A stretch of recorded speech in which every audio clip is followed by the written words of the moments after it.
이전에 사역했던 교회에서 한 번은 이렇게 교회 학교 사역자들이 같이 모여서 여러 가지 좀 고민들을 나눈 적이 있습니다. 그때 이야기했던 고민들 중에 한 가지에 이런 내용이 있었습니다. 우리 교회 학교 학생들이 많이 있는데 그 중에서 정말 예수님을 믿는다고 여겨지는 학생들이 과연 얼마나 될까 하는 것들을 같이 나눈 적이 있습니다. 물론 그때 저희가 이야기한 평가가 정확하다고 할 수는 없겠지만 당시에 많이 잡아야 한 전체 출석 인원의 30% 정도밖에 되지 않았습니다. 우리는 믿음의 다음 세대가 점점 사라져가는 시대를 살아가고 있습니다. 물론 인구가 줄어들고 여러 가지 삶의 복잡한 상황들이 있는 것이 사실이지만 그럼에도 불구하고 확실한 것은 우리의 다음 세대가 굉장한 위기의 순간을 지나가고 있다는 것입니다. 실제로 통계적으로 살펴봐도 교회 학교가 사라져가고 있는 교회들이 점점 많아지고 있습니다. 2021년에 우리 교단에서 발표한 자료에 따르면 교회 학교가 없는 교회의 비율이 한 22% 정도가 된다고 합니다. 5교회 중에 한 교회는 교회 학교가 없는 거죠. 더군다나 100명 미만의 소형 교회 같은 경우에는 약 50%, 2교회 중에 한 교회가 교회 학교가 없는 그런 현실을 우리가 지나가고 있습니다. 그래서 몇몇 비관적인 학자들은 한 2030년 정도가 되면 교회 학교 90%가 사라질 것이다, 이런 비관적인 전망을 내놓기도 합니다. 이것은 부인할 수 없는 지금 우리가 살아가고 있는 이 시대의 현실이라고 이야기할 수 있겠죠. 그런데 이러한 양적인 감소는 둘째치고 질적인 측면에 있어서는 더 심각합니다. 교회는 출석하고 있지만 그 아이들이 정말 예수 그리스도를 믿고 있느냐, 이 문제이죠. 어쩌면 피하고 싶은 질문일 수도 있겠지만 우리가 한번 진지하게 생각해 볼 수 있었으면 합니다. 이 자리에 계신 우리 성도님들의 자녀들, 또 우리의 손주들은 정말 예수님을 믿고 있습니까? 단순히 교회에 출석하고 있는지를 묻는 것이 아닙니다. 지금 교회에서 어떤 봉사를 하고 있는지를 묻는 것도 아닙니다. 그 아이들이 정말 예수 그리스도를 나의 구원자로, 또 나의 주인으로 고백하면서 그분을 믿고 따라가고 있느냐 하는 것입니다. 내가 만난 그 하나님을 우리의 자녀들, 손주들도 정말 인격적으로 동일하게 만났느냐 하는 문제를 던지고 싶은 것이죠.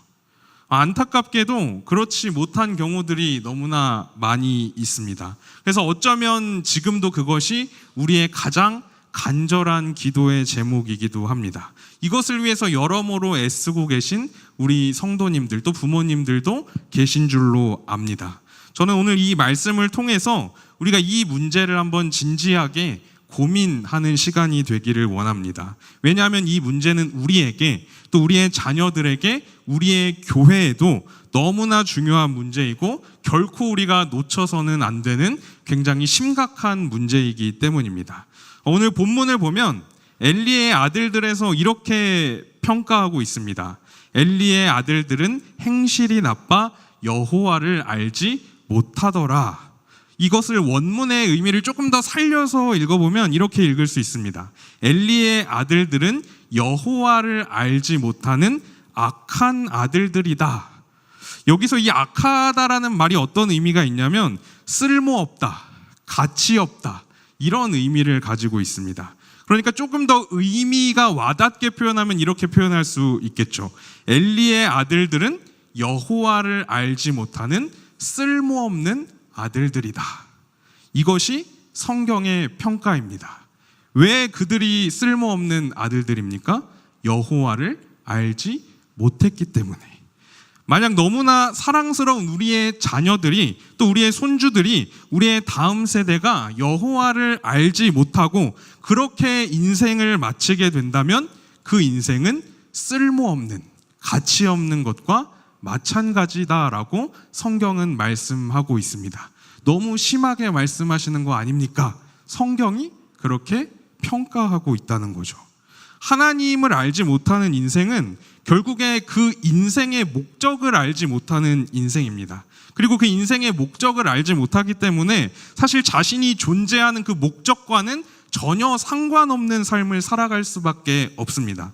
예를 한번 들어보면 이 마이크의 존재의 목적은 소리를 증폭시켜서 더 많은 사람들에게 잘 들리게 하기 위한 것이죠. 그런데 이 마이크가 아무리 제가 이야기를 해도 소리를 증폭시켜주기는커녕 소리를 더 잡아먹고 축소시킨다면, 오히려 방해가 된다면 사실 이 마이크는 존재하는 목적을 이루지 못한 것입니다. 그래서 그 마이크로서 가치가 없는, 쓸모없는 마이크가 되는 것이죠. 우리 인생도 마찬가지라는 거죠. 우리 모두는 존재하는 목적이 있습니다. 하나님께서는 분명한 목적 가운데 우리와 우리의 자녀들을 창조하셨습니다. 그러니까 내가 인정하든 인정하지 않든 사실 우리 모두는 하나님의 영광을 위해서 살아가야 하는 그 목적을 가지고 있는 존재들입니다. 그런데 하나님을 알지 못하는 것은 이 목적을 알지 못하는 것과 마찬가지입니다. 하나님을 알지 못하면 결코 하나님의 영광을 위해서 살아갈 수가 없습니다. 당연히 내가 이 세상에 존재하는 목적과는 아무런 상관없는 삶을 살아갈 수밖에 없게 되겠죠. 그리고 그러한 삶은 결국에 성경에 의하면 의미 없는, 쓸데없는, 무가치한 인생이다라고 성경은 너무나 분명하게 말씀해주고 있습니다. 이것은 우리에게도 해당되는 것이고 우리의 자녀들에게도 우리의 손주들에게도 동일하게 해당되는 것입니다.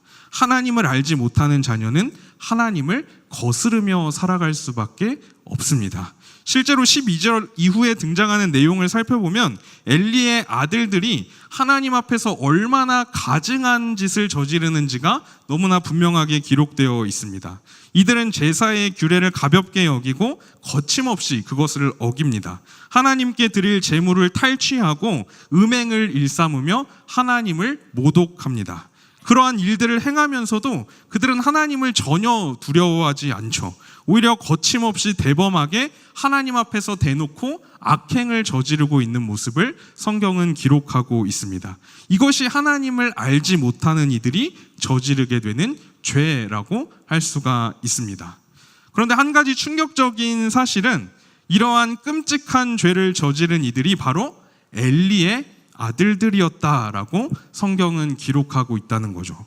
엘리가 누구였습니까? 이스라엘의 영적인 지도자였습니다. 하나님께서 죄로 인해 고통받던 이스라엘 백성들을 다스리시기 위해서 특별하게 세웠던 사사가 엘리였습니다.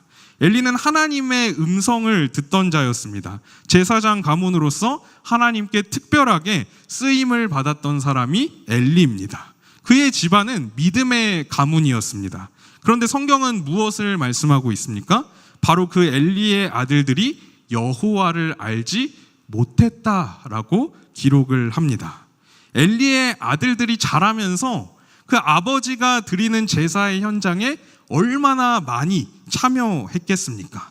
아버지로부터 얼마나 하나님에 대해서, 그 제사에 대해서, 그 중대함에 대해서 얼마나 많이 이야기를 들었겠습니까?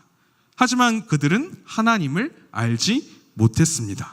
하나님을 인격적으로 만나지 못했고 하나님을 경외하지도 않았습니다. 오히려 적극적으로 하나님께 범죄하면서 하나님을 거역했다는 것을 성경은 분명하게 기록을 하고 있는 거죠. 여기서 우리가 한 가지 생각해 볼 수 있는 중요한 사실이 있습니다. 믿음의 가정에서 태어나는 것은 정말 이루 말할 수 없는 엄청난 축복입니다. 하지만 믿음의 가정에서 태어났다고 해서 그 자녀가 저절로 하나님을 알게 되는 것은 아니라는 것입니다. 엘리의 아들들이 그렇지 않았습니까? 이와 같은 모습이 실제로 지금 이 현실 속에도 얼마나 많이 일어나고 있습니까? 이러한 사실 때문에 수많은 부모님들이 얼마나 많은 눈물을 흘리며 기도하고 있습니까? 우리는 우리의 자녀들이, 우리의 다음 세대가 단순히 교회에 출석하는 것에서 만족해서는 안 됩니다. 그것을 넘어서 그 아이들이 정말 하나님을 만난 참된 신앙을 가지고 있는지를 깊이 고민하면서 그것을 위해 간절히 나아가야 할 것입니다. 예전에 교회에서 이런 말을 제가 종종 들었습니다. 전도하기 어려우면 자식이라도 많이 낳아라. 그런데 한번 생각을 해보십시오. 내 자녀들이 만약에 엘리의 아들들처럼 된다면 어떠시겠습니까?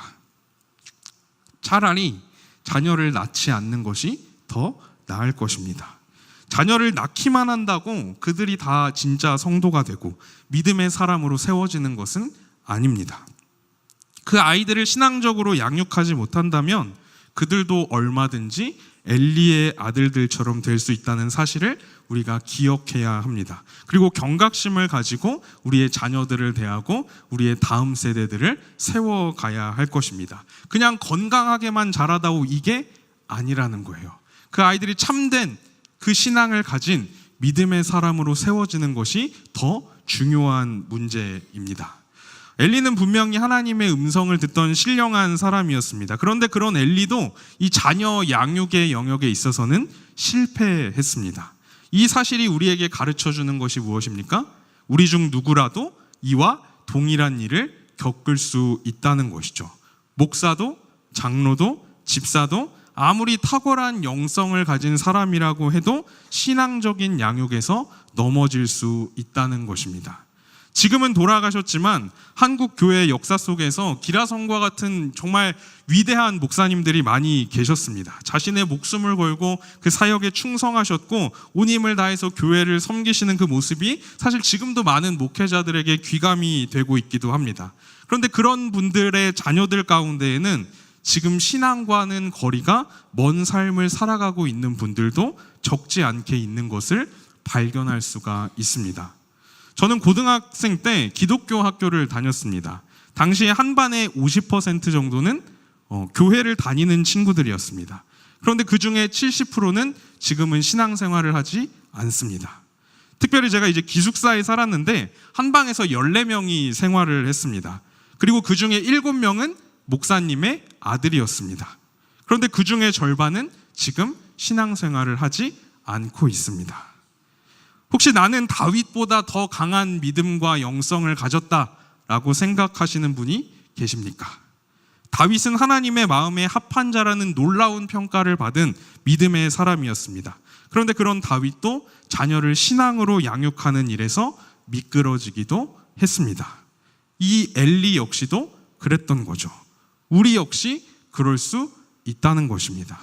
그렇다면 이처럼 하나님의 음성을 듣고 사사로 또 제사장으로 하나님께 쓰임받던 엘리가 왜 이렇게 자녀의 양육에서 미끄러지게 된 것일까? 사무엘상 초반부를 보면 굉장히 중요한 내용이 등장을 합니다. 성경은 엘리에 대해서 기록할 때 이 엘리가 영적으로 점점 무감각해져 가고 있는 모습을 보여주고 있습니다. 우리 사무엘상 3장 2절을 한번 같이 읽어보겠습니다. 엘리의 눈이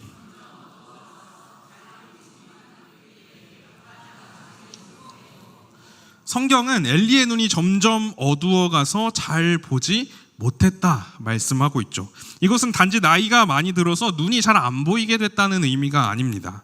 엘리는 분명히 이전에 사사로서 또 제사장으로서 하나님의 음성을 듣고 하나님으로부터 쓰임받았던 위대한 신령한 사람이었습니다. 하지만 그런 그 역시도 하나님으로부터 멀어지고 하나님의 은혜가 메마르기 시작하자 영적으로 무감각해지고 분별하지 못하고 어두워져 가고 있는 그런 엘리의 상황을 보여주고 있는 것이죠. 결국에 하나님을 거역하는 자신의 아들들에 대해서 하나님의 말씀대로 대한 것이 아니라 자신의 뜻대로 이 아들들을 대하기 시작합니다. 그리고 그러한 엘리의 모습에 대해서 하나님께서는 이렇게 평가를 하세요. 네 아들들을 나보다 더 중히 여겼다. 엘리는 분명히 자식을 사랑했습니다. 하지만 그것은 빗나간 자식 사랑이었습니다. 자식을 사랑하는 것은 사실 하나님께서 부모에게 주신 본성입니다. 그래서 대부분의 부모님들은 자식을 정말 애지중지 키웁니다. 특별히 요즘은 아이를 한 명만 낳는 경우가 많다 보니까 그 아이가 더 귀하고 소중하겠죠. 어떻게든 좋은 것, 할 수 있는 최선의 것을 주려고 모든 노력을 기울입니다. 그런데 자녀를 향한 이러한 부모의 사랑이 빗나간 자식 사랑일 경우가 굉장히 많다는 거죠. 좋은 학원을 어떻게든 찾아서 다닐 수 있게 해주고 좋은 선생님 붙여주고 이곳저곳 이사 다니면서 좋은 환경을 마련해 주려고 합니다. 그런데 오히려 그것이 자녀를 억눌리게 하고 그것으로 인해서 자녀들은 지금 행복하지 못한 삶을 살아갈 때가 많습니다. 그런데 부모님들이 어떻게 이야기하죠? 다 너 잘 되라고 하는 거야. 이러면서 자식을 굉장히 사랑하고 있노라고 생각을 합니다. 우리는 자녀들을 위한다고 여러 학원들을 보내고 좋은 거 먹이고 좋은 거 시키고 빈틈없이 자녀들을 이리저리 굴리지만 정작 그 안에서 아이들은 행복하지 않고 죽어가고 있다는 거죠.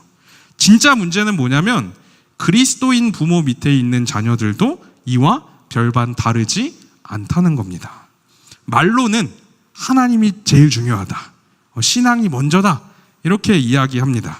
그런데 정작 그 실상을 들여다보면 하나님은 뒷전입니다. 우리의 자녀가 하나님을 아는 것보다 수학을 좀 더 잘하고 영어를 좀 더 잘하고 시험에 조금 더 좋은 성적 맞고 좋은 학교 들어가고 이런 게 더 먼저입니다. 학교 선생님, 학원 선생님들과는 끊임없이 연락을 주고받으면서 이 아이가 그 진도를 잘 따라가고 있는지 수시로 점검하지만 교회에서 영적인 교사의 역할을 감당하고 있는 우리 전도사님들이나 선생님께는 일주일에 한 번 연락할까 말까 하죠. 그냥 한 번도 형식적인 인사를 나눌 뿐입니다. 내 아이의 지금 믿음이 어떤지, 교회에서는 어떤 모습으로 지금 신앙생활을 하고 있는지, 어떤 부분에서 믿음이 약해지고 흔들리고 또 어떻게 이 아이를 정말 믿음으로 양육해 갈 수 있을지, 이런 믿음에 대해서 진지한 대화는 나누지 않고 있는 것을 볼 수가 있습니다. 우리가 고액의 학원을 보내고 잘 가르친다고 하는 선생님들 붙여서 아이들을 과외시키기도 하죠. 그런데 자녀의 신앙을 위해서는 별로 큰 관심을 가지지 않을 때가 너무나 많지 않습니까? 많은 부모님들이 자녀의 미래를 위해서 유학을 보냅니다. 그런데 만약에 아이들이 하나님을 만날 수 있는 그 수련회라는 기회를 외국에서 열린다고 한다면 과연 얼마나 그 수련회를 보내실까? 어떤 수를 써서라도 빠져나가려고 하겠죠. 이게 우리의 현실이라는 겁니다. 혹시 신앙 과외라는 말 들어보신 적 있으십니까? 네, 없으시죠? 제가 만든 말입니다. 저도 이런 걸 한 개 본 적이 없고 들어본 적도 없습니다. 그래서 제가 이제 아이들 부서 사역을 할 때 부모님들을 이렇게 딱 뭐 한 수십 명의 부모님들 가정이 있으니까 부모님들 모아놓고 이렇게 얘기한 적이 있어요. 제가 이제 신앙 과외라는 걸 한번 해보려고 한다. 1대1로 만나서 일주일에 뭐 한 번이 됐든 7번이 됐든 원하기만 하면 계속 만나서 그냥 같이 밥도 먹고 뭐 필요하면 성경을 공부하기도 하고 계속 이제 아이와 함께 하면서 멘토가 되어 주겠다는 거죠. 그래서 신청을 얼마든지 하셔라. 내가 뭐 잠을 안 자는 한이 있더라도 내가 이 아이들 책임지고 하겠다. 이렇게 얘기했습니다. 그리고 신청을 딱 받았는데 얼마나 신청했을까요? 단 한 가정. 그리고 그 한 가정이 선교사님 가정이었습니다. 우리가 자녀를 사랑한다고, 자녀를 위한다고 하면서 하고 있는 그 수많은 일들이 어쩌면 자녀들을 하나님을 알지 못하는 그런 자녀로 키워가고 있는 것일 수 있습니다.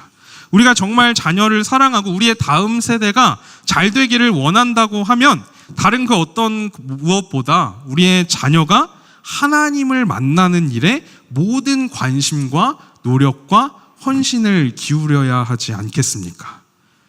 하나님을 만나지 못하면, 하나님을 알지 못하면 그 아이의 인생은 쓸모없는 인생, 악한 인생, 무가치한 인생이 된다고 성경은 분명하게 말씀해 주고 있습니다. 예전에 사역했던 교회에서 교회 40주년을 맞아서 전교인을 대상으로 설문조사를 한 적이 있습니다. 여러 질문들이 그 가운데 있었지만 한 가지가 좀 기억에 남아요. 앞으로 우리 교회가 무엇을 가장 중요하게 여기면서 나아가야 할까? 이런 질문이 있었습니다. 가장 많이 나온 대답이 뭐였을까요? 다음 세대였습니다. 다음 세대. 다음 세대가 가장 중요하고 우리 교회가 앞으로 다음 세대에 포커스를 맞춰서 나아가야 한다라고 대답한 분들이 거의 70%에 이르는 압도적인 1등이었습니다. 다른 등수는 기억이 나지 않아요. 1등이 너무 압도적이었기 때문에. 그런데 참 아이러니함을 느꼈던 건 뭐냐면 그 당시에 교회 예산 사용률을 우연찮게 볼 수가 있었는데 교회 학교에 편성된 예산이 전체 예산의 10%도 채 되지 않았습니다. 한번 생각해 보시기 바랍니다. 과연 이 모습이 정말 우리 다음 세대를 가장 중요하게 여기면서 나아가고 있는 모습일까? 성경은 재물이 있는 곳에 마음도 있다고 분명하게 말씀하고 있습니다. 우리 기성 세대가 다음 세대를 위해서 헌신하지 않고 기도하지 못하고 본을 보이지 못하고 신앙으로 말씀으로 양육하지 않는다면 우리의 다음 세대는 하나님을 알지 못하는 세대로 자라가게 될 것입니다. 그리고 우리가 이 사명을 감당하기 위해서는 다시 하나님의 말씀 앞으로 나아가야 하고 하나님께서 주시는 은혜로 충만해져야 합니다. 하나님의 은혜로부터 멀어질수록 우리 안에는 의심과 불안과 두려움이 찾아올 수밖에 없어요. 이렇게 하는 것이 정말 옳은 길일까? 저도 이제 아이를 양육하면서 이 싸움을 반드시 지나갈 거라고 생각하는데, 다른 아이들은 다 학원 보내는데 내 아이만 학원 보내지 않고 있을 때, 다른 애들은 다 지금 수학도 배우고 영어도 하고 주말에도 열심히 공부시키고 그러는데 이 아이를 이 귀한 시간에 교회에 계속 보내도 될까? 이게 정말 내 자녀를 위한 길이 맞을까? 이렇게 할 때 이 아이가 바르게 자랄 수 있을까? 이런 의심과 불안과 두려움이 끊임없이 우리를 찾아올 겁니다. 엘리가 하나님의 은혜로부터 멀어지자 그는 믿음이 약해졌고 결국에 잘못된 방식으로 자녀를 사랑하게 됩니다. 그리고 그 결과는 굉장히 비참했습니다. 우리가 하나님으로부터 멀어지면 멀어질수록 우리 다음 세대들도 하나님을 아는 것보다 다른 것들을 훨씬 더 중요하게 여기며 살아가게 될 것입니다. 우리는 이 말씀을 기억하면서 다시 한번 경각심을 가져야 합니다. 그리고 어떤 상황 속에서도 우리에게 있어서 가장 중요한 것은 우리의 다음 세대가 여호와 하나님을 아는 세대로 자라가는 것이다. 이 사실을 우리가 분명하게 기억해야 합니다. 엘리의 아들들의 이야기는 이처럼 우리에게 경각심과 두려움을 가져다 줍니다. 그런데 사무엘상에 보면 몰락해가는 이 엘리의 가정과 대비되는 또 다른 한 가정이 등장을 합니다. 바로 한나와 사무엘입니다. 한나는 자식을 낳고 싶었지만 오랜 시간 자식을 낳지 못했습니다. 그래서 만약에 자신이 아이를 낳는다면 그 아이를 하나님께 드리겠다 고백하면서 이것을 위해 간절하게 기도하게 되죠. 그리고 하나님은 한나의 이런 기도에 응답하셨고 사무엘이라는 귀한 아들을 주셨습니다. 그런데 이 한나에게 이 사무엘이라는 아들이 얼마나 귀한 아들이었을까요? 자신의 모든 것을 다 주어도 아깝지 않은 그런 아들이었겠죠. 그런데 한나가 어떻게 행동하냐면 하나님과 약속한 대로 사무엘을 하나님께 드립니다. 이것은 자신의 가장 소중한 것을 하나님께 온전히 맡기는 신앙의 절정이자 놀라운 헌신입니다. 한나는 이 행위를 통해서 사실상 이런 고백을 하고 있는 거예요. 하나님, 이 아이는 제 아이가 아니라 하나님의 아이입니다. 하나님이 이 아이의 진짜 주인이시고 하나님이 이 아이의 진짜 부모이십니다. 하나님, 제가 이 아이를 아무리 잘 양육한다고 해도 제가 감히 하나님과 비길 수 있겠습니까? 하나님만이 이 아이를 가장 완벽하게 양육해 주실 수 있으십니다. 그렇기에 저는 이 아이를 하나님께 온전히 내어드립니다. 이 믿음의 고백을 하고 있는 거죠. 이 고백이 우리 모두의 고백이 되기를 소망합니다. 한나가 사무엘을 하나님께 내어드린 결과가 어땠죠? 사무엘은 이스라엘 역사의 중요한 전환기에서 위대한 사사로 쓰임받고 하나님께서는 이 한나에게 세 아들과 두 딸을 더 낳게 하셨습니다. 이 자리에 계신 우리 성도님들은 우리의 자녀들, 또 우리의 손주들, 우리의 다음 세대가 어떤 세대로 세워지기를 원하십니까? 우리가 수많은 재산, 아주 좋은 교회 건물을 다음 세대에 물려준다고 해도 그들에게 하나님을 아는 신앙을 전해주지 못한다면 그것은 아무런 소용이 없습니다. 이 일을 위해서 먼저 우리가 하나님의 은혜 가운데 머물러야 합니다. 다시 말씀 앞으로 나아가야 되고 간절한 마음으로 하나님의 도우심을 구해야 합니다. 사무엘이 하나님께 쓰임받는 위대한 선지자가 될 수 있었던 이유가 무엇일까요? 한나가 정말 엄청난 믿음의 사람이어서 정말 이 아이를 바르게 양육하는 법을 너무나 잘 알고 있어서 철저하게 신앙으로 양육하고 완벽하게 그 사무엘을 돌보았기 때문일까요? 그렇지 않습니다. 한나는 사무엘이 젖을 때고 그 아이가 어릴 때 그를 하나님께 드렸다고 성경은 기록하고 있습니다. 그리고 하나님께서 사무엘을 위대한 선지자로 빚어 가셨습니다. 그러니까 한나가 위대해서, 한나가 아이를 잘 양육해서 사무엘이 믿음의 사람이 된 게 아닙니다. 하나님의 은혜가 이 사무엘 가운데 역사했고 그의 마음을 움직였고 그를 하나님의 사람으로 빚어 간 것입니다. 사무엘서가 우리에게 보여주는 중요한 주제가 한 가지 있습니다. 한나의 기도 속에 그 내용이 담겨 있는데 한번 같이 보도록 하겠습니다. 사무엘상 2장 6절 7절입니다. 여호와는 죽이기도 하시고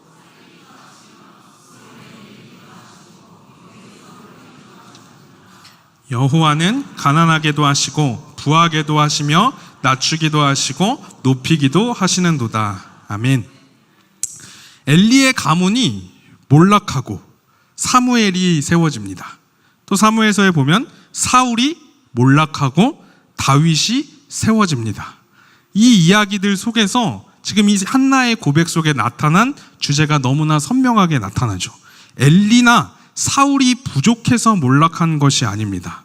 사무엘이나 다윗이 특별해서 하나님께 쓰임받게 된 것이 아닙니다. 이 모든 것은 오직 하나님의 손에 달려 있습니다. 하나님의 은혜가 누군가에게 부어졌을 때 그들이 세워지게 된다는 것을 보여주고 있는 것이죠. 그래서 우리가 더 기도해야 하는 것입니다. 자녀를 양육하는 게 내 맘대로 되면 정말 얼마나 좋겠습니까? 하지만 살아보시니까 그렇던가요? 결코 그렇지가 않죠. 하나님이 붙잡아 주시지 않으면, 하나님 은혜가 아니면 우리 다음 세대는 결코 하나님을 아는 세대로 세워질 수가 없습니다. 우리는 우리의 자녀들 또 우리의 다음 세대가 하나님을 아는 세대로 자라갈 수 있도록 간절히 그것을 붙잡고 눈물로 기도해야 돼요. 왜냐하면 그 일이 하나님께 달린 일이기 때문입니다. 우리가 내일부터 교회에서 여름 사역을 위한 기도회가 시작이 됩니다. 그동안 기도회에 제가 참석하면서 한 가지 안타까웠던 것은 우리 다음 세대를 위해서 하는 그 기도회 자리에 함께 하시는 분들이 별로 없으세요. 많이 오시지, 다른 분들 많이 오시지 않을까요? 아니, 안 오고 계세요. 많지 않습니다. 이 시간은 그냥 단지 부서만을 위한 시간이 아닙니다. 부모님들, 교사들, 우리 모든 성도님들이 이 시간 속에 함께 해주시기를 간절히 부탁드립니다.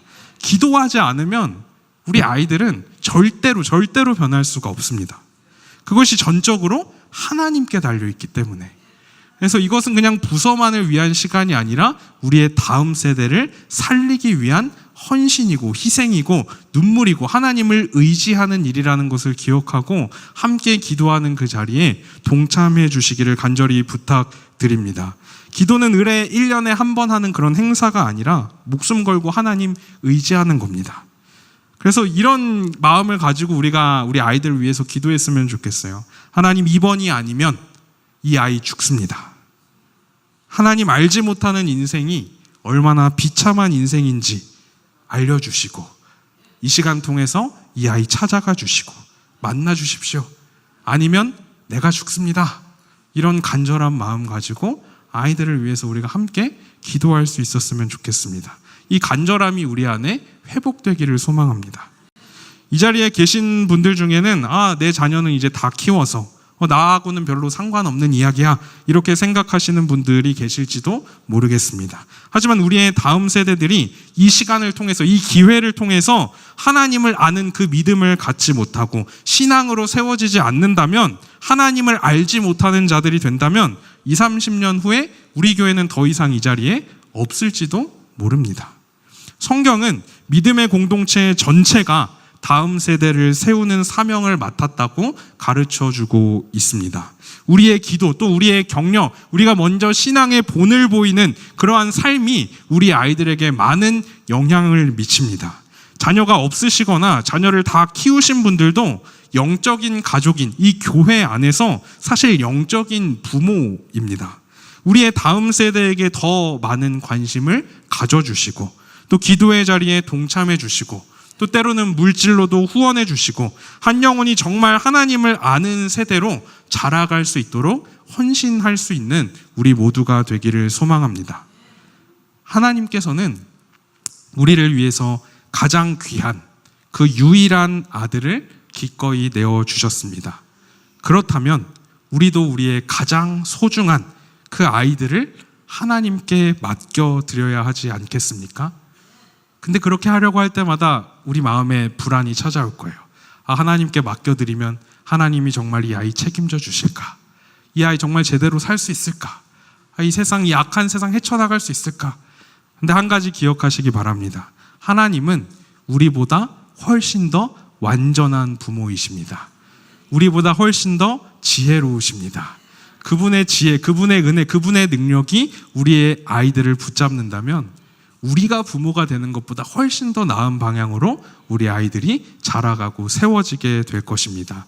우리의 생각과는 비교할 수 없을 정도로 탁월하고 지혜롭고 선한 방식으로 하나님께서 우리의 자녀들을 세우시고 일으켜 주실 것입니다. 우리가 이 믿음 가지고 우리의 다음 세대를 살리는 우리 신광교회가 되기를 소망합니다.